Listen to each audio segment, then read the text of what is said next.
Okay, so it is around 1:30 in the afternoon in November, early November, and the sun positioned where our camera is, if we were talking about the lighting compass, would be at about number 4, so 2, 3, 4 on the lighting compass where I have it positioned. What we're talking about in this short video is going to be the quality of light that we're going to define as midday. Now, midday doesn't necessarily mean just smack dab in the middle of the day. There's a range, and that range will vary depending on the time of year. As I said, this is November, which is later, and so the sun is going to be lower in the horizon as it moves across the sky, and in the northern hemisphere anyway. And so what you're going to see is a shorter period of time where midday light is there. The shadows themselves that are produced are going to be a bit longer than they would in the summer months. Summer months, the sun will be higher in the sky, and so therefore the shadows will tend to be shorter. But in both cases, the quality of the shadows will be distinguished by their hardness compared to some of the other qualities of light that we'll be looking at in other videos. So midday produces a hard light. Midday also gives us what we can kind of consider to be that quintessential daylight color. That would be a very sort of clean, neutral sort of cast. That's the 55K that we work in the studio on. We set our lights to that. That's pretty much midday light. So if you're calibrating your cameras, you could usually just set it at 55K, and you know it's going to be just about right there. So how do you deal with midday light when you're attempting to make photographs of an area that is much too large to use some of the modifiers we have been experimenting with? Modifiers, as we know, diffuse the light and gives us some control. Reflectors help us bounce light into areas of the scene. And so those are very helpful if we're trying to make photographs of small areas. However, if we're trying to make an image of like this entire sort of scope here, the landscape, if we're trying to do an environmental shot or something that feels like it's all about the space, it's much too large to really, create an overall scrim that would diffuse the light unless we had a beautiful cloudy day. That would be a way to do it. Today is sort of partly cloudy, so we're kind of coming in and out of the diffused light, which is kind of an interesting situation because you have to adapt as it goes. However, without using diffusers, without using reflectors, how do we deal with the light? Well, we have to find ways. We have to find things that might diffuse the light so that it can give us a quality we're looking for. But also, we might want to be exploring the nature of the short lighting versus the hard lighting. We dealt with that a little bit with the portraiture in the studio, where we had the the key light, which is our sun, on the model, where the light was coming from slightly the back and to the side. That is about position 4 or position 6. As I mentioned from the beginning, our key light, which is the sun, is at position number 4 right now in relationship to the camera and this tree. Now we are partly cloudy, so we have some really nice diffused light hitting this right at the moment. However, what's happening is we're getting a soft sort of short lighting situation where the light is basically hitting just the side of the tree here, and then it's slowly getting darker as it comes forward. This is going to give it a lot more of an emotive quality than it would if we just had broad lighting hitting the face of the tree. There's nothing wrong with using broad lighting. It's just a completely different look as we're going, as we're working. The other thing we want to be looking for in terms of dealing with midday light, which can be harsh, is a way in which we can diffuse things. as I said, we have a kind of a partly cloudy day here, so it's kind of diffused by nature anyway, on and off anyway, as the sun moves behind the clouds. However, I have found this location here just as an example where I'm around trees, and because it's November, the trees have no leaves on them. And so what that's giving me is, of course, it's giving me skylight, which is open to the sun, open to the sky. However, it's being diffused. It's being diffused by the multitude of empty tree branches that are above me. I'll give you a view of what I'm talking about here. As I move up here, you'll see I've just got a ton of branches up there that are diffusing and scattering the light. Yeah, it's letting lots of light in.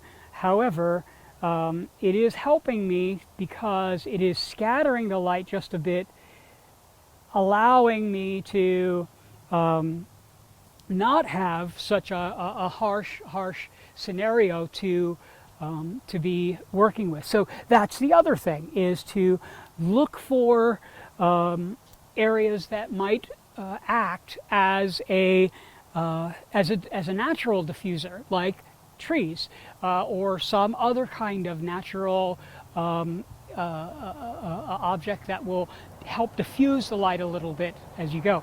Also, natural reflectors, cement, light colored rocks, the ground, that kind of thing. That's helpful to bounce light up. If this was all dark ground below here, this would be completely darkened on the tree. However, I've chosen this area because there's a cement sidewalk here, because it's reflecting light back up into the shadow areas quite nicely here. So as you can see, you have to spend a lot of time sort of observing and choosing your area. If the ground here was dark brick, that might not be the best case because I couldn't reflect light back up into the tree the same way. That might be the opposite of what I'm going for, though. I might be going for something where I need a lot of darkness over there, so I'm not looking for a lot of reflection. You see, all of these have to do with your choices. So that's one of the things, two of the things that we have to pay attention to. Another thing that we want to kind of consider has to do with the space itself. When we're going to be outside and doing our photography, particularly in the series of images we're going to be making in this project, this series of projects, is going to be things we can't control, like cars or people going by and stuff like that. We do have to exercise some patience. We do have to sort of maybe observe and find the right time to be out at the location. Like, we have a gap. We have this sort of space between 10 and say 2 o'clock in the afternoon for midday quality of light to work with. And so maybe 10 o'clock is great for the sun, but maybe at 10 o'clock there's cars moving all over the place, or maybe there's some sort of thing that's in the way where at 10:30 or 11 o'clock it is out of the way. The sun may be over just a little bit more and you have to improvise, so on and so forth. So you try to find some of these compromises in that case. It's sort of what we have to do when we can't control everything. Now, I might not want, one of these cars over here, so I can either wait for it to be moved. If I am friendly with my neighbors, maybe I can go over and talk to them, let them know what I'm doing, and say, hey, would you do me a great favor and just kind of maybe scoot your car over there? I'm trying to do this photograph, and maybe even offer to give them one of the images or something like that. You'd be surprised at how willing people are to help out in that way. The last thing we want to talk about is the nature of the shadows, which I had alluded to, and that has to do with the hardness of those shadows. You want to be very conscious of those shadows as you're working.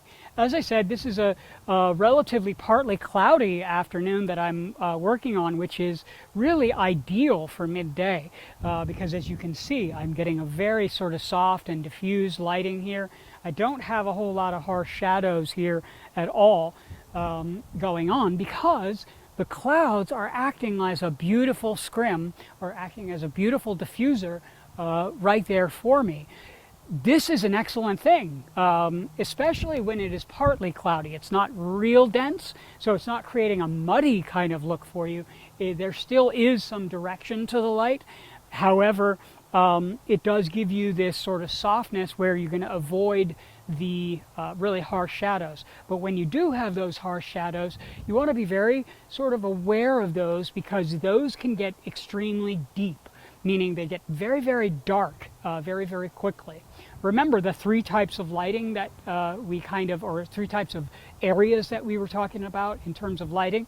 We had the direct sunlight, where the sun is hitting directly an object.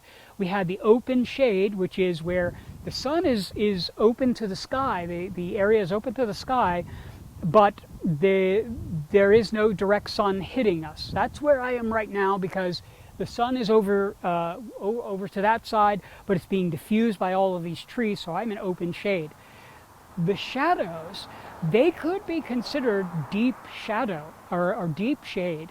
And we know that when we compare direct sunlight and deep shade together, that is a very difficult exposure to make, and you can tend to extend the dynamic range of an image a little bit too far, and you end up with shadows that have no detail or highlights that are just way too bright. So we want to pay attention to that as well. Sounds like a lot to think about. However, a lot of it just sort of happens, and what you're observing are these details that you sort of start to work with. Nothing, there is no substitute for just experience, getting out there and working under these kinds of conditions. This would probably be the least forgiving of all of the conditions, where you have to really pay attention to all of the things that are going on. Some of the other scenarios are a lot less problematic, meaning that we have some things that are going to be going for us in terms of the shadows and quality of light, and we'll talk about those in another video. All right, we'll see you later. Bye-bye now.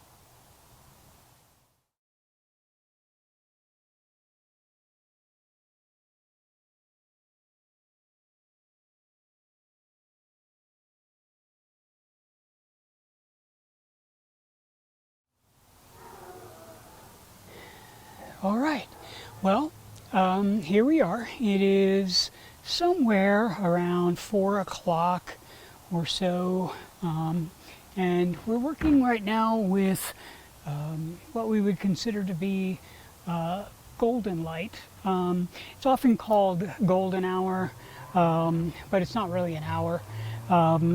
The idea here is that it's the key light, which is the sun, is down at a certain level in the sky, which is going to give you very long shadows regardless of what time of year it is.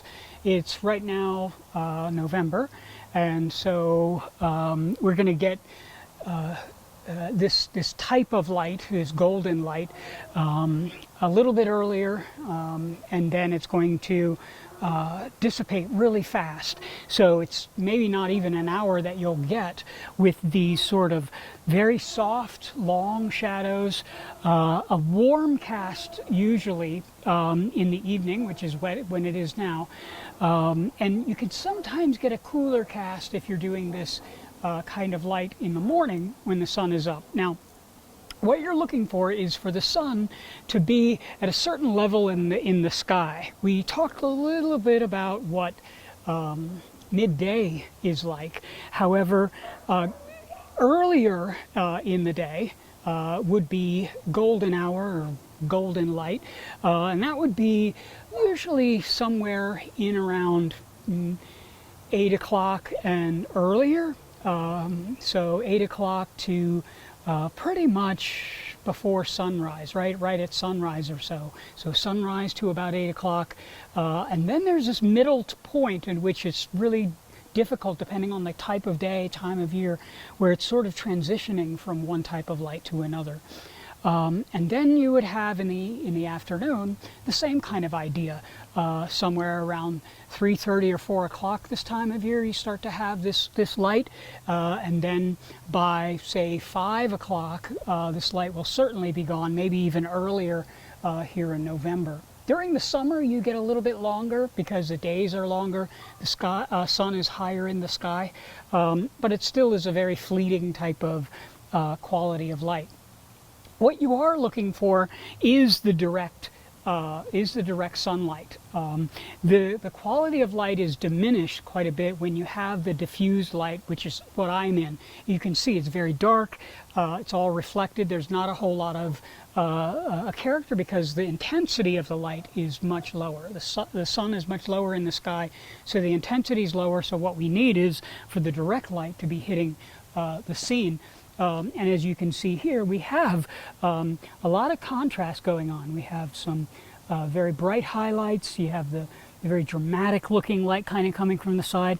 Right now, it looks like the sun is somewhere around my 3 position on the compass. So you have 2, and then 3 is directly to the side, maybe 3.5 leaning towards 4 if we're really thinking about it. I chose a lower angle for this photograph because I was very much interested in some of this stuff going on right in here, the ground shot. So deciding on what kind of level your camera is at is really important when you're doing exterior shots. You don't want to just shoot at one level or another, you know, the high camera where it's at your height, at your standing height, or the low camera where it's low. I use a tripod when I'm outside all the time because I really like to take my time. I really want to wait for the light to get just right. I might move just a fraction here or there. I use a tripod quite a bit when I'm making photographs of scenes or landscapes or things like this.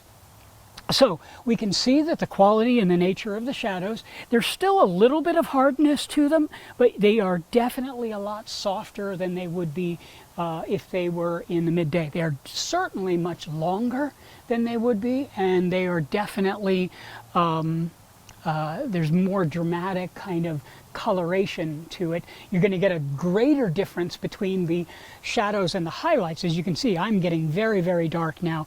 Even just at the time that I'm talking, the light is moving, and you can really start to see it shift. I am almost, from what I can see in my viewfinder here, a complete shadow. So I'm going to come over here, down into here, so maybe you can see a little bit more of me as I'm in the light. So you can see this isn't, you know, terrible light to be working in if you have a person, as long as you have, you know, the light kind of coming from the side. You wouldn't want to have them directly facing the light like that because that's really going to kind of give them this like overwhelming kind of look. Some people like it, but I always feel like it's a little bit too on the nose when you're going for that whole like sort of drama look. The images that you're making for this project aren't necessarily going to be, you know, of people. You could have figures and stuff like that in there, but we're mostly looking for sort of the landscape, the environment, trying to define a space or define a place as we're looking at it. So what you're looking for here is direct light. You're not necessarily looking for diffused light. You're not necessarily trying to find areas where you're going to have things that are blocking the direct beams of the sun, unlike the midday, where you are in fact trying to find ways in which you can diffuse the light, like tree limbs or other things that will help diffuse the light.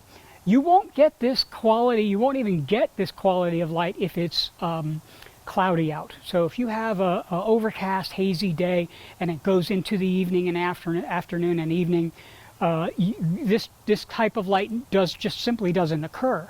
You don't have it at all. So there are some days when there is no what they call golden hour or whatever. Golden hour is a term that's you know, can sometimes be confusing, only because first it defines a color, which it's not always gold, and number two, it's not an hour. So golden hour really is more about prime time. And even that is a little sort of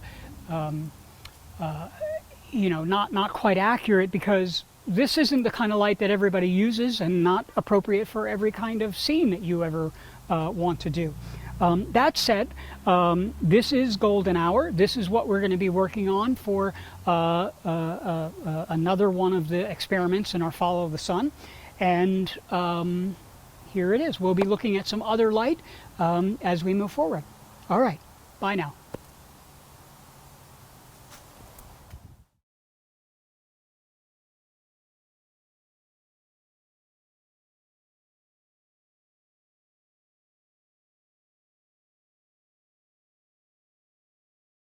So we're at about 5 o'clock, early November, and this light is what we would call magic hour.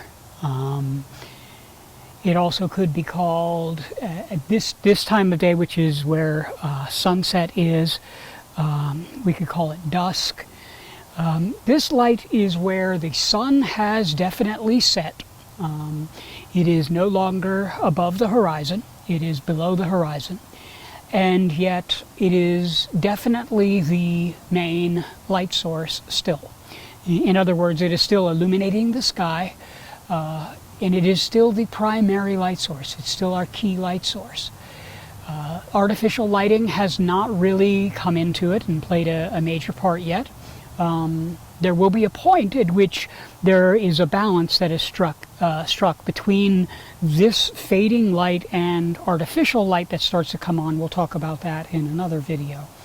However, this sort of twilight is a very sort of unique kind of light because it is completely diffused. What happens is the shadows are so soft because there is no direct light hitting anything. Remember, the sun is set, so the sun's light is not directly hitting anything anywhere. It is only reflecting off of the atmosphere of the sky. That's what we're getting. And so we have a pretty clear sky right now. Earlier in the day, we had overcast or partly cloudy, and then it sort of started to clear up, and now we have a pretty clear sky, which means the temperature is dropping. However, we have the sun. The light is still illuminating everything. However, it is very, very soft, and we call it blue only because it tends to give a little bit of a cooler cast to it. But it's really, you could call it either, twilight. I like to call it twilight or sunrise, just before sunrise. You could call it dusk or dawn. That's where it's has this almost magical sense to it. Photographs will almost certainly need to be, compositionally anyway, about other things than a direct quality of light, shadows versus highlights and things like this. You're much more getting into things like shape, texture, and very subtle changes in tone. Color even starts to blend into one another. Subtle changes in color like greens and purples and blues tend to mix quite a bit. You can see I have an image here that has these sort of dusty, sort of brown twigs. If I sort of pan this way just a little bit over here, we can get into some other elements, things like that, where I might choose to start to make some adjustments to the focus here to sort of move into some other areas. This is where really the abstractions are going to come in. It's going to be a lot about texture, a lot about shape. What kind of light is this as I pan around into the natural sort of light and focus back out again? You can see it's just basically dark. It is it's an open sky. We have no direct light hitting anything. The street lights and all of that have not started to turn on yet. And so this light does not last very long, and it is difficult to control because it fades very quickly, or not control, very difficult to shoot under because it fades just so quickly. And so you almost have to really plan ahead your shots, kind of investigate and look at what it is that you might be making images of. I happen to be relatively close up on things. I tend to move in much more close onto elements when I'm working in Blue Hour because I want it to be more about the detail and the texture and the tone and those kinds of things. And so again, it's going to be Blue Hour or twilight is going to be the moment in which the sun is no longer above the sky in the horizon. Anything other than that is certainly going to be something like that golden hour that we talked about, or that golden time, that kind of thing. It would be something other than the light that we're looking at otherwise. So if we're looking at a scene, and I don't know if I'm focused or not, it's sort of difficult to focus even under this kind of quality of light. There we are. I think I'm somewhere in here, probably still not focused, but you can look at me fuzzy a little bit here. So it's going to be any time after the sun is set, until really you notice that the street lights turn on. Because when the street lights start to turn on, or artificial lights start to turn on, that's going to be a different thing altogether. That's going to start to be a kind of mixture of light. Mixed light is a different sort of animal. We don't want it to be totally dark when we work with mixed light. So that's a different thing. So when you're working under the idea that it is twilight or dusk or Blue Hour, those three terms are used a lot in this kind of light. You would shoot right after the sun has set, between that and when the street lights turn on, or when you start to notice that in the morning time, if you're an early riser, you come out, it's dark out, the sun hasn't risen yet, and the street lights are on. The sun starts to come up and starts to come up and starts to come out, and it's not above the horizon yet, but it's illuminating the sky. It hasn't peaked yet. However, the street lights are now overpowered by what is the illumination of the sun, even though it's not risen yet. That's when you know you're in this sort of time. So you can see it's a very sort of beautiful light if we kind of look back in this direction here. If I'm back here, clearly it's a darkened light, but it's definitely a sort of almost fairy tale kind of feel to the light. So it's a challenging light to work with for sure. But it is one of those kinds of lights that if you are able to work with it, then you're going to have just that many more options when you're out on location and that kind of thing. I'm just starting to actually see some of the lights turn on here, believe it or not. So there we are. This is Blue Hour. We have several others to talk about, and we will get to those in other videos. All right, bye now.